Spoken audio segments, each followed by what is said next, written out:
It's time for Wise Money with Korhorn Financial Group with certified financial planners Kevin Korhorn, Mike Bernard, and Josh Gregory. Welcome to another episode of the Wise Money Show with Korhorn Financial Group, where every week we're helping you take your next wise step in your financial life. Thanks for being here, friends. My name is Mike Bernard. I am your host. I'm also one of the certified financial planners on the program. With me in the KFG office, KFG Studios, my business partners and fellow CFPs, Kevin Korhorn and Josh Gregory. When you're in the decade of your 50s, you have all kinds of competing financial goals, don't you, and priorities. Think college for the kids. You might be changing your house. You might be doing weddings or getting focused on your retirement. We're going to help you unpack and deal with the balancing act with all of those various competing goals on this hour of the Wise Money Show. That's right. We're continuing our series on most important or biggest financial decisions, best financial advice, broken down by decade. We're hitting the 50s today. If you have a question for the program or have any needs that we could offer some help with, reach out. You can call or text us 574-222-2000. That's 574-222-2000. Online, wisemoneyshow.com, and then all over social media, wherever you're at, we are there as well. Search the Wise Money Show. Okay, guys, hot take. Just first thing that comes to mind. So single best financial planning advice that you'd give some generic person who's in their 50s right now. What would you say? To someone, you're speaking right to someone who's in their 50s, what would you tell them about their finances? Buy a Ferrari. Don't listen to Josh. Is what I would say then. I was going to say Lamborghini. Whenever you see a Ferrari on the streets, I pulled up behind one and I said, boys, we're going to go around this Ferrari. Look who's driving it. It's going to be some old fat dude. Oh. And we were right. Easy on the old fat dudes. Hey, so get it while you're younger. That's my advice. Is that good? Get the Ferrari while you're younger? Not good. No. We might scratch that one from the record. Kevin, what do you got? I would tell you two things. This is likely the most important decade of your financial life. Mm-hmm. And if you don't have a coach and a plan, get one. Yeah. Get one right now. Yeah. Mm-hmm. You don't want to turn 60 without already having that discipline and that pattern in place in your life of meeting regularly with a financial planner, because boy, you start getting into crunch time on most of your goals and things, and if you don't have a great plan in place and a great coach helping you avoid the missteps along the way. So if hopefully you've already got that in place and you've had it in place for decades, but if you don't already in your 50s, you have to. Now's the time. Don't wait any longer. And as a guy in my 50s, the difference is if you make a financial mistake in your 20s, you're somewhat Teflon. I mean, it doesn't really stick like, oh, that was a bad thing and I'm going to suffer for 6 months or something like that.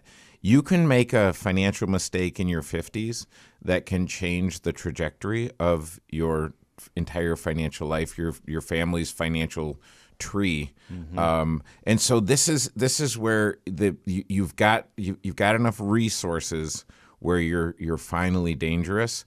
And there are all kinds of resource allocation decisions and competing priorities.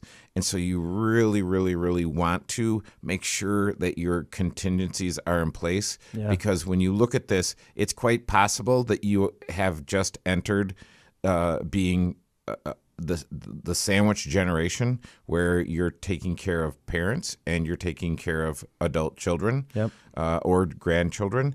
You're experiencing a health change. You're experiencing a career change. All of these things, and these are very challenging financially to navigate in your 50s. That's right. Now, the good thing that you have going often is maybe you're in your peak earning years as well. Yeah. You know, as you said, you've got resources, you've accumulated some wealth, you have big income coming in, and the risk in a scenario like that is that maybe you get a little loose with your finances and you get almost undisciplined, start building some bad habits as you're entering towards retirement. But this is the exact time to get even more disciplined, to get more dialed in on some of those expenses, because they're going to be coming at you, all kinds of demands for that cash. And you'll have some of your own wants as well. But this is the whole reason why getting dialed in and focused on your financial planning at this time is so critical. That's exactly what I would have said. You guys just said it better than I would have. It's time in your 50s.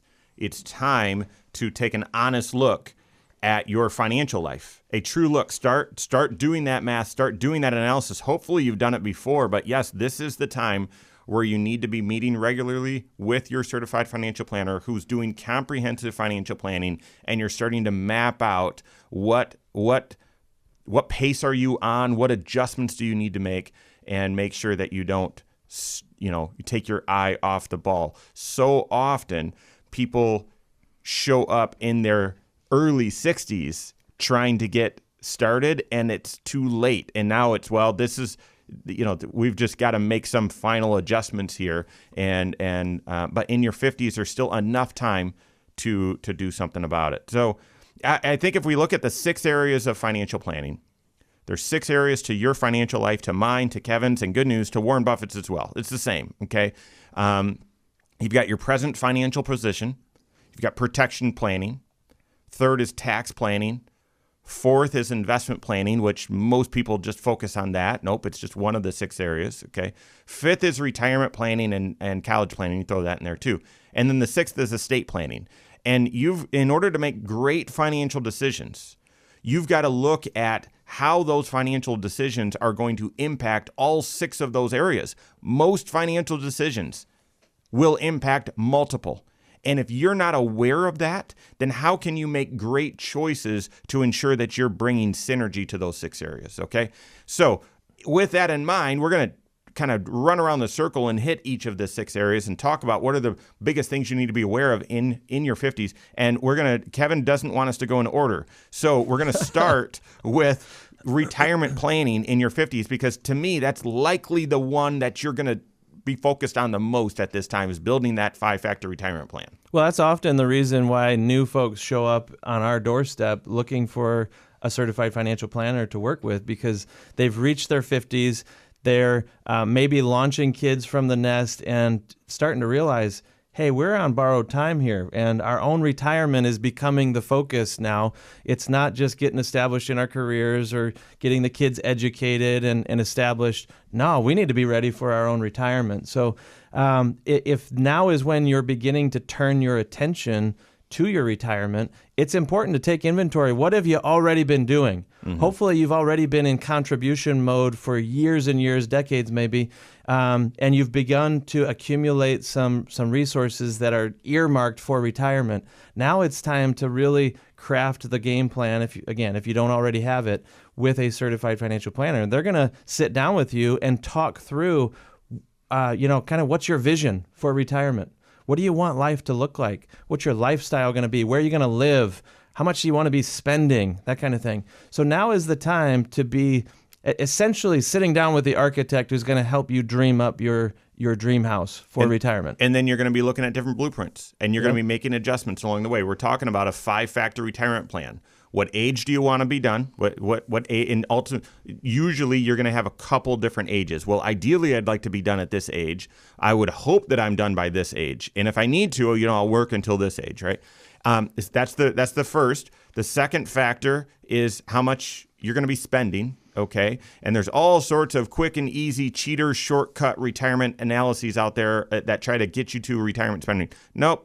Just figure out, okay, here's what our baseline spending is. Here are the new expenses that we're going to have in retirement, Medicare, and maybe some extra vacations, those sorts of things. Here are the expenses we won't have that we currently have today. So spending second. Third is your income sources. That's where you'll optimize Social Security. When's the right time to draw? Do you have a pension? Do you have rental real estate? Do you have other income coming in? Fourth is how much you have saved up for investments and how much are you saving? Should it be more? Are you ahead of pace? And then fifth is how much risk are you taking in your investments? How much risk are you comfortable with? We're certainly feeling that risk right now. We're going to pick this back up, talk about retirement planning and more. That and more coming up on The Wise Money Show with Korhorn Financial Group. Hello, YouTube. Thanks for being here. This is The Wise Money Show. You're at The Wise Money Show channel. What you're watching right now is our weekly 1-hour talk show that airs right here on this channel at 10 a.m. Eastern Time every Saturday morning. Also on podcast at the same time, but also on a couple local radio stations, Northern Indiana, Southern Michigan, where we're headquartered. If you want more content than just once a week, or you want more concise content all throughout the work week, we have Next Wise Step videos that air right here on this channel as well, taking one financial concept, applying it directly to your financial life. How do you manage your investments through inflation? What should you be doing to prepare for a recession if one's on the horizon? You just had a child graduate. What should their primary focus be financially? All of that and more right here on this channel. Make sure you hit that subscribe button, turn on notifications so you're made aware every time we drop new content. Leave comments and questions, and if you like the content, like the content. I'm going to take a breath. Good. So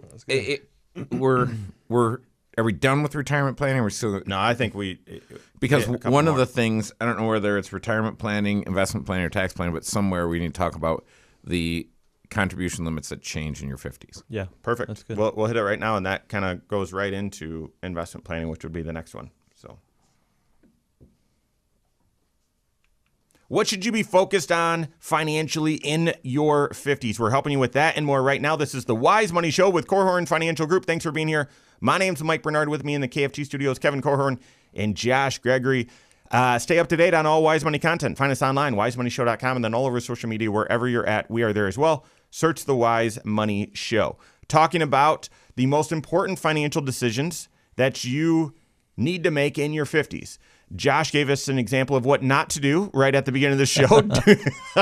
Do not buy a midlife crisis car. That's what he said. Don't buy a midlife crisis car. But what really, all kidding aside, what should you be focused on? And most likely in your 50s, this is the time you get serious about your retirement plan. This is the time where you actually build that 5-factor retirement plan. Ideally, you've got one built earlier, okay? But you're going to fine-tune it or build it for the first time in your 50s, and you're going to see, okay, are you on track to retire when you want to and in the manner that you want to? And if you're not, what trade-offs do you need to make? That's a Kevin phrase, and it's perfect because trade-offs are, well, I was hoping to spend $7,000 a month and retire at age 62. Well, I can still retire at 62, but I only need to spend $5,000 a month. Or I could still retire at 62 if I increase my savings by $15,000 a year.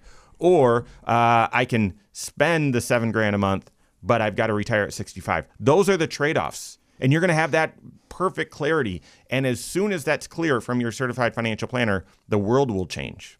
And that's why it's important to build this 5-factor retirement plan, but then tune into it at least once a year to see, have things evolved, have things changed. One of the hardest things that we've had to do as financial advisors, financial planners with retirement plans over the past few years is explain health insurance costs going up. Mm-hmm. Hey, you were on track, you're saving the right amount, and then you come in and you tell the client, hey, you previously had a 91% confidence rate, and now it's 83%. Well, why? I've been doing the right stuff, and the market's gone up until now. Yeah, I know, but health insurance expenses have gone up significantly, and therefore that's the new reality, right? So someone's going to move your cheese. You're not in control of all this stuff, and that's why you tune into it. So what else, guys, with retirement planning you need to be aware of? Were you going to mention, Kevin, the changes that happen when you hit in your 50s? You suddenly get to contribute more to retirement accounts, right? You do. Some of these buckets get bigger for you to be able to contribute to. Yeah, I like big buckets. I cannot lie. and I think so here's the great thing. At 50, the contribution limits change. The year you turn age 50, we get this question a lot. If you turn 50 on Christmas, then sorry about your luck. It's been a bad childhood for you. But you could have contributed. You can contribute this higher amount for that year. Right, and so that starts to get pretty exciting because when you think about that with an IRA, in our current reality, I could do $6,000. Well, when I hit 50, the year in which I turned 50, I can do $7,000.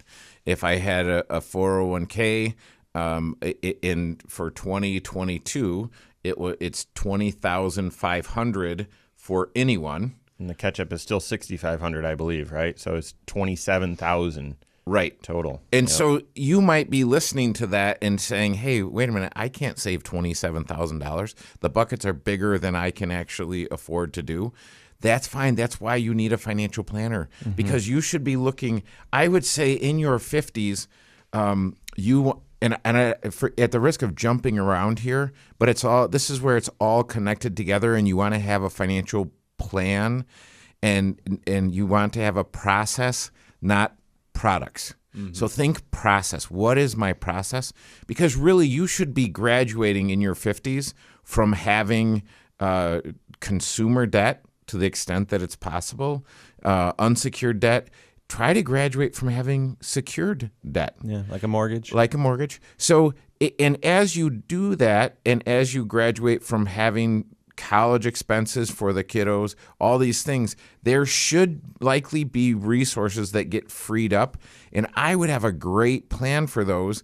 And so you say, hey, I can put more money into my retirement plans. At 55, I can put more money into my HSA account.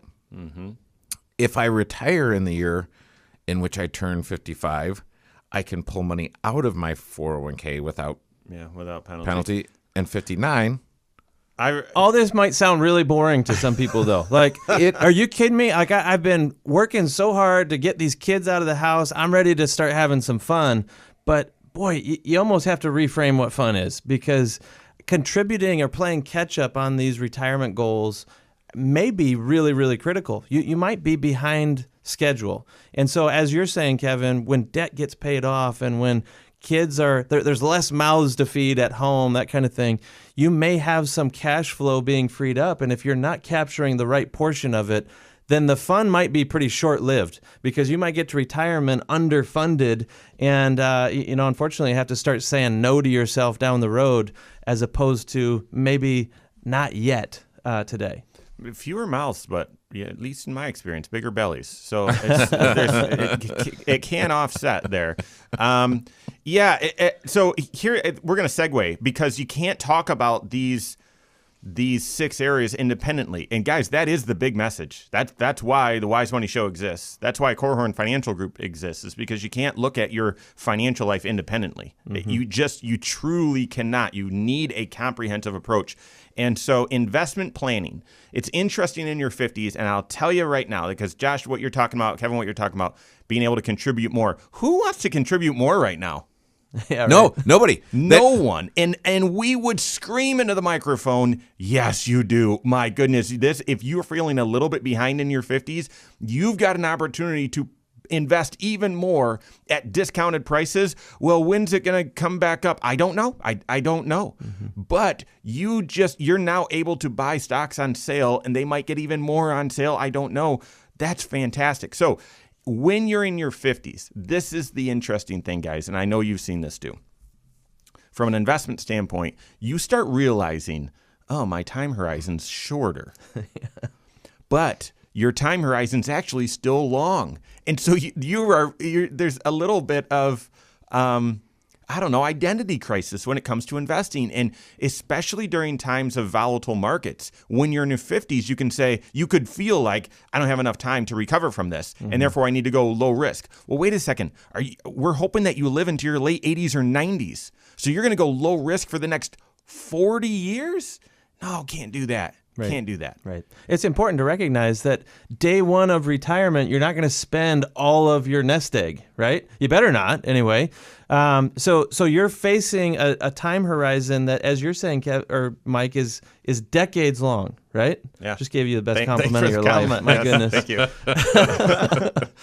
No, if some of this money is going to be invested for years and years and years, then don't make it your safe, steady money. Let it be your growth-oriented, more aggressive even at times. So here's an idea. Maybe if you've got an IRA that is where you consolidated some old 401ks, make sure you've got the right level of diversification. And if you're concerned right now, then maybe dial that diversification, dial that risk down just slightly. But your 401k dollars, keep those at high risk. Keep those at high risk simply because you're contributing every single paycheck.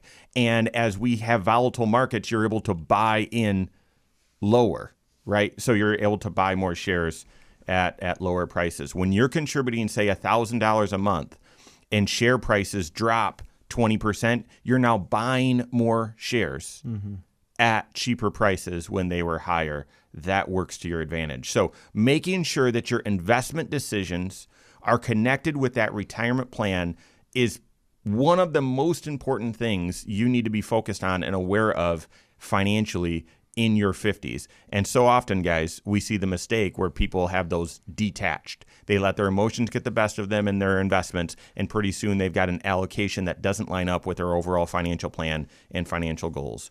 What about the other major financial decisions and advice you need to hear if you're in your 50s? We've got that and more coming up on the Wise Money Show with Korhorn Financial Group. Sorry, it didn't leave you any time. All right, protection planning, tax planning. Let's do tax. So protection planning is a whole segment, dude. I know. Well, third segment, so it might just be that. That's fine. Protection planning. So, in your 50s, so you're likely on corporate, group insurance, but long-term care decision, you got to make that. You've got to look at your health or your life insurance. So, okay. When you're in your 50s, are there big decisions that you need to make in the area of protection planning when you look at your insurance package? Yes, there is. There's a new one that you need to be aware of. We're going to help you with that right now. This is the Wise Money Show with Korhorn Financial Group. Thanks for being here. My name is Mike Bernard. With me in the KFG studios, Kevin Korhorn and Josh Gregory. Every episode of the Wise Money Show is on podcast. Wherever you listen, go search the Wise Money Show and then subscribe to it there and follow us, but then also rate the program on podcast. We appreciate it. That helps give feedback to us and helps other listeners who are seeking wise financial content, helps them find us as well. So please do so. All right, we're talking about, we're continuing our series on biggest financial decisions, most important financial advice by decade, and we're in the 50s. And we've made our way around the circle to protection planning. Now, protection planning is all about risk management. And financially, we all carry that have to make big risk decisions in 5 major risk areas. The risk of passing away early, life insurance. The risk of not being able to earn an income, disability insurance. The risk of having a health emergency, health insurance. The risk of causing some property damage or having some liability, home and auto insurance. But then here's the new one that you've got to face and confront in your 50s, and that is the risk of needing long-term care, long-term health care. Now, we're bringing this up in the 50s not because the risk is significant that you're going to need care in your 50s. It's actually very low, okay? But it's in this decade where you need to make a decision about whether you'll have care or whether you'll have coverage or what type of coverage you'll have when you will likely need care in your late 70s, 80s, maybe 90s. Right. Throughout your working career, one of the number one risks that you face is that you get conked on the head or injured and you can't work the rest of your working years. Your career ends early, and all that income, all that wage potential, all those earnings, they go away. And you think about the financial consequences of that. They are severe to the family. And that's why disability insurance earlier on in your career is really, really important. Most people, they actually think of life insurance as the more important thing just because obviously, if you were completely gone, the hit to the family could be pretty significant. But actually, financially, it's more likely that you become disabled than die early for most people, unless there's some diagnosis or something in your past. But eventually, you get to an age where things shift. And now, all of a sudden, the risk is, as Mike was saying, it's a long-term care concern where not that you're going to pass away, but that something deteriorates in your health and you need some sort of skilled care, some sort of assistance with just normal activities of life. And it's expensive to have. And that's why, it can wreck someone's financial life in a hurry, just completely deteriorate a retirement nest egg if you're not prepared. So it's in your 50s that you have to put the game plan in place. You got to be thinking ahead to those later years. Right. And in the same way we're talking about in your 50s, you might move into being kind of a sandwich generation, taking care of aging parents and adulting children. Disability insurance protects your ability to make an income. Long-term care insurance is meant to protect the assets that you've accumulated. And by 50, a couple things are happening. Number one is in your early 50s, you've started to accumulate some assets. But the other thing is, if you don't get long-term care in your early 50s, you're likely going to be priced out of the market. Yeah. I mean, and not because someone's mean, but simply because you're going to look at that price and you're going to say, "No way, I'm not doing that." It's now a risk-reward decision, and I guess I'll live with the risk, which is one of the decisions that you can make. I mean, this isn't going through those 5 different areas of risk isn't, well, I'm supposed to load up on insurance and all of these. Well, if you want to transfer the risk and given your financial situation, it may make sense to do that. But the longer you wait on long-term care, the more likely you're going to say, I just have to live with this risk because I can't pay. I'm unwilling to pay that much. So you're talking about getting priced out of the market, but I'm also saying you could have a health event that point. the insurance. I mean, here's what, if you're healthy, up to the point that you say no to the insurance company can also say no to you.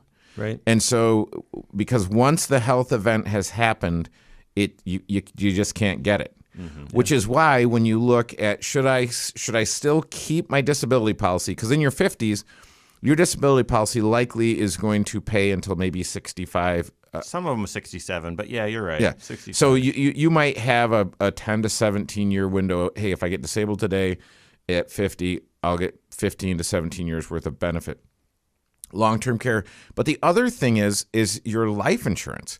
Because a lot of times, if you had a 20 or 30-year term, those might be maturing in your 50s. Mm-hmm. And so you say, well, what do I do with a term insurance policy that is expiring? And a lot of term insurance policies don't expire, but after the term certain date, you would likely, unless you knew you were going to die shortly, you would likely not pay the premiums, because if you have a 20-year term in year 21, the price might be 10 times annually what you were paying. Yeah, as you get closer to the end of those term life insurance periods, I think you really need to almost dust off those old booklets that you have in a filing cabinet somewhere and just reacquaint yourself with the provisions and some of the features of this policy. Because if something significant has changed in your health, you have gotten some diagnosis or some sort of condition that would make it so that you can't go buy life insurance today. No one would offer it to you because there's just too much risk of you passing away. If that's the case, you may need to be looking at some of the details of that policy that could actually allow you to turn it from a temporary policy into a permanent insurance. Mm-hmm. And your family might need that. But those are sometimes provisions that just expire before the policy is even up, depending on how the contract was written and everything. And you may then, if you've got a life insurance decision to make, and you need to assess your risk game plan with long-term care, there are ways you can combine those, actually. There's new hybrid-type tools. Now, we're not promoting those. We're telling you they're out there. Work with your certified financial planner. See if that makes sense. A lot more protection planning decisions. We'd spend the entire episode on that. Let's transition to tax planning, though, in these next couple of minutes. What are some of the big tax planning decisions that you need to make in your 50s? I think right now, since you're closer to retirement and you're fine-tuning that plan, you need to look at tax diversification. Yeah. What will your tax diversification be in retirement? Yeah, and basically what you're referring to are, if you've been just piling money into your 401k for years because someone told you early on that that's just a smart thing to do, maybe you need to be looking at, should I add some Roth dollars to an account, either to your 401k if your 401k offers that, or you can set up your own Roth IRA directly as well. But the point here is getting to retirement when you have some money that's never been taxed, and it will be taxed when you pull it out. That's good. We're hoping you're in a lower tax bracket when that happens. You may also want to have the extra flexibility to also draw upon some accounts that have no tax liability attached to it. Mm-hmm. When you draw out of a Roth IRA and it comes out tax-free, that could make the difference between you jumping into a higher tax bracket later on or crossing some thresholds with your income. that cause you to pay more tax or even pay more premiums on your Medicare. So you're basically giving yourself some built-in flexibility when you think beyond just a traditional 401k. I love the strategy in your 50s of maximizing your pre-tax 401k and then maximizing your Roth IRA contribution. That gives you this tax diversification and is pumping a lot of money into your investments at a great time and towards your financial plan or retirement plan at a great time as well. All right, we've got more coming up here on the Wise Money Show with Korhorn Financial Group. 4th segment, land on the plane. And we haven't even gotten through half of them. So that's good. That's fine. That's fine. Lots of content. So what do we want to hit? I think we'll hit as much as we can in 13 minutes. There's one other tax planning item that we need to hit. You've got kids that probably were tax credits or college tax credits that now they're gone. Could be expiring. And you might need to, at a time when you probably need to save more or something, you might need to pay more taxes, have more withholdings. So, all right. Should you say anything about the adult child that's still on my health insurance plan that can do the HSA contribution? That child would need to get off of your health insurance plan. That's my understanding. To have their own in order to open their own HSA. Yeah. Yeah, there's something. Yeah, I think I think the strategy, the way I understand it, is that adult child has very little income, which is why they're still on yours. Well, if that adult child gets their own policy through healthcare.gov, their income is really low, so therefore they don't pay much. Mm-hmm. And that would allow them to then contribute to an HSA. Mm-hmm.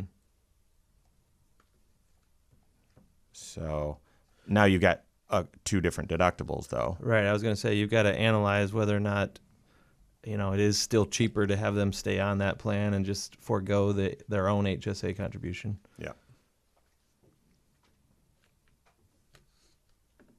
Thanks for being here. This is the Wise Money Show with Korhorn Financial Group. My name is Mike Bernard. With me in the KFG studios, Kevin Korhorn and Josh Gregory. Every episode of the Wise Money Show is on the YouTube channel. Go check it out.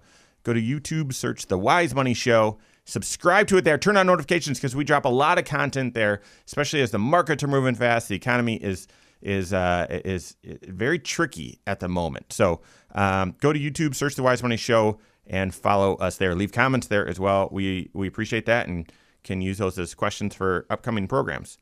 All right, so tax planning. In your 50s, something else happens with your taxes. You need to be forward-thinking and thinking about your tax diversification. Again, love the max pre-tax IRAs, pre-tax 401ks, and then fund fully a Roth IRA. Added to that, fund fully that HSA. Oh, yes, that's the sweet spot right there. Maximizing all 3 of those buckets gives you tons of tax diversification. Here's something else that happens typically in your 50s. Those kiddos are going to come off your tax return.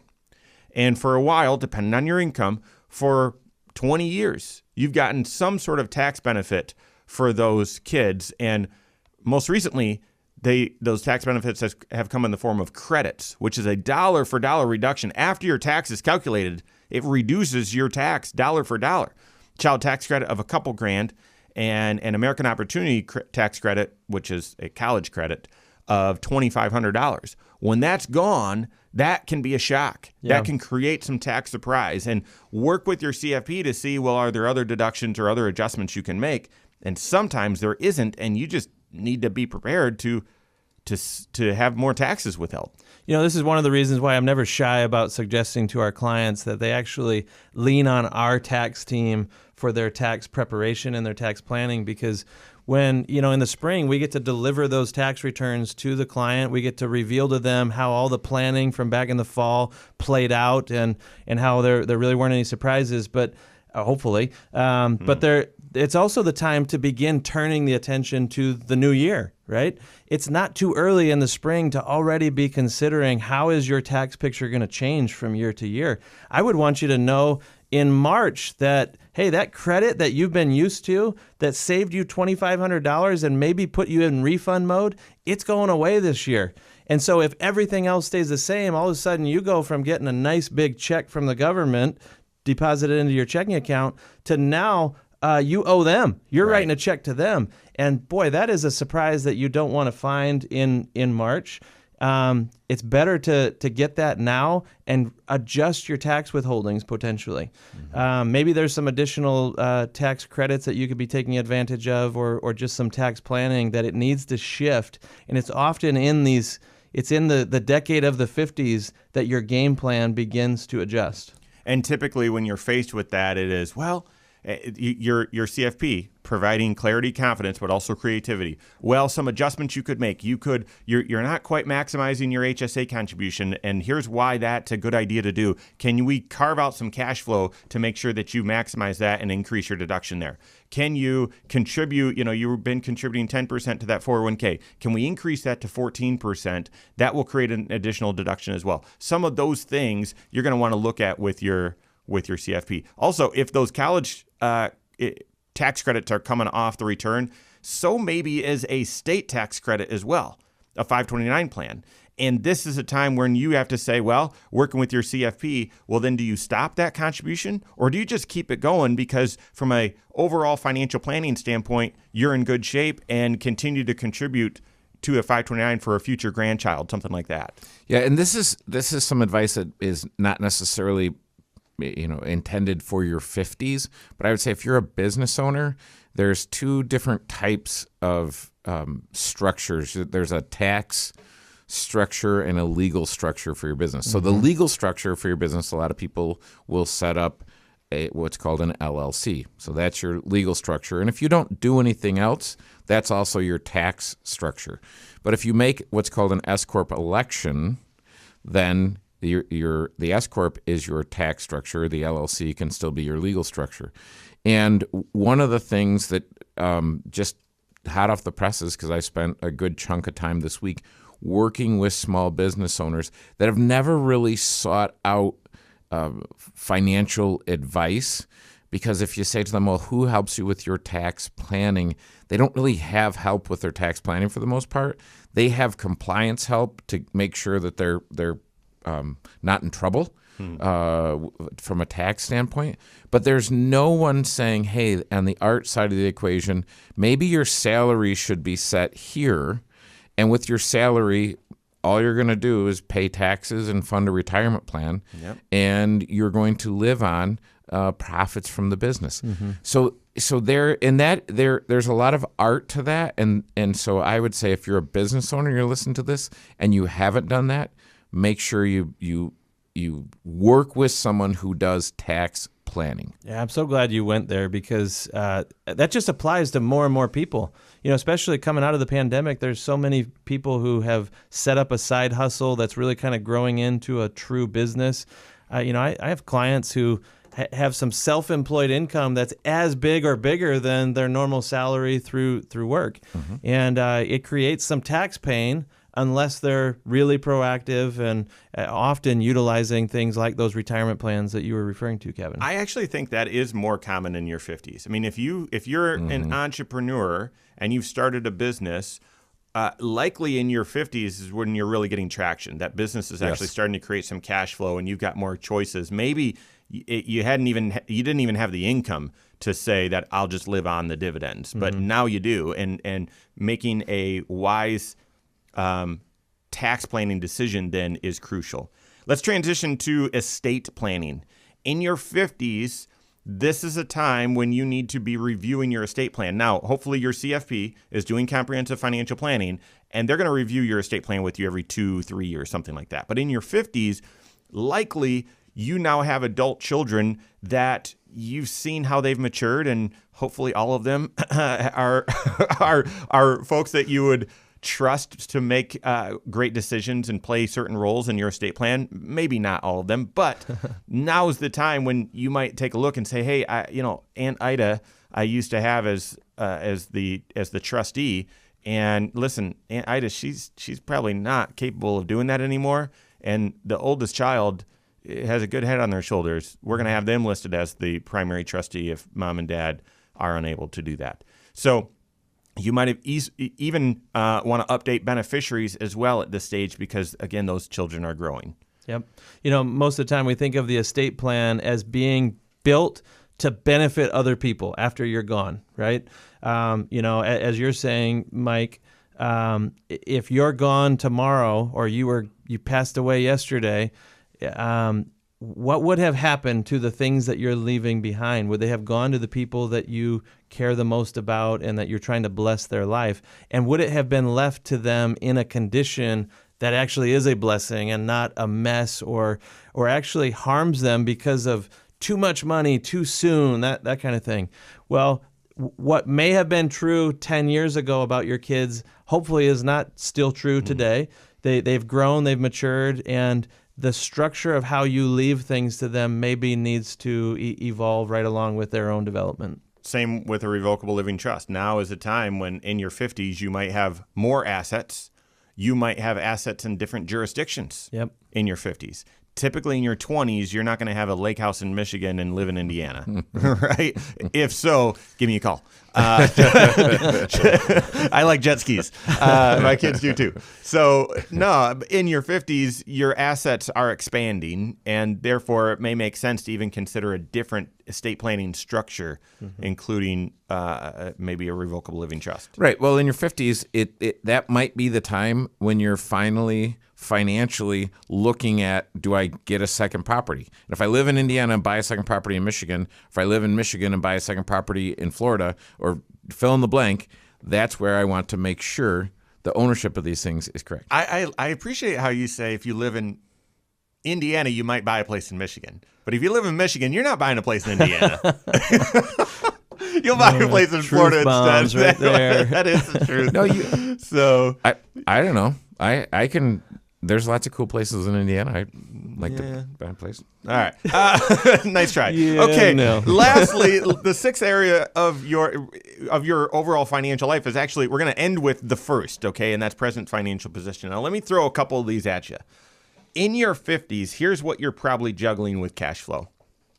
You're realizing that these adult children aren't going to be under your roof forever, and so you want to plan bigger vacations that bring more memories because you're realizing you're going to have fewer of these times, okay? So those are costly.